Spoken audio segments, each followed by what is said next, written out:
Un dossier judiciaire au long cours, celui du crash du vol 804 d'Égyptair le 19 mai 2016. Il avait fait 66 morts, dont 15 Français. 10 ans de procédure, 10 ans d'espoir pour les familles des victimes et finalement la douche froide. La justice vient de conclure à la seule responsabilité des pilotes, tous décédés dans le crash, et le parquet de Paris réclame un non-lieu insupportable pour les proches des victimes qui dénoncent une justice bâclée et l'impunité de la compagnie aérienne Romy Azoulay.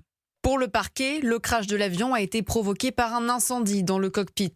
Tout serait parti d'une fuite d'oxygène au niveau du masque du pilote. Le gaz se serait enflammé en entrant en contact avec une source de chaleur comme une cigarette.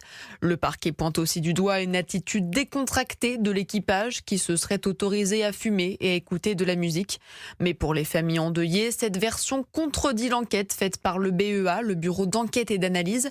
Sophie Cormary, présidente de l'Association des familles des victimes, est indignée. Nous sommes restés sans voix. L'enquête du BEA, elle a démontré que seul le scénario d'un endommagement interne du dispositif oxygène pouvait être la cause. Ça n'était pas une erreur des pilotes. Et en 3 secondes, jamais une cigarette, s'il y en avait une, ne pourrait donner cet effet. Ces familles se sentent abandonnées par la justice. Toutes nos demandes de contre-expertise sont rejetées systématiquement par le juge d'instruction. Ça fait 10 ans qu'on se bat pour connaître la vérité, qu'il y ait éventuellement un procès pour arriver sur un non-lieu avec des conclusions tronquées. C'est juste un simulacre de justice. Aujourd'hui, les proches des victimes réclament toujours la mise en examen de la compagnie égyptienne. Romy Azoulay.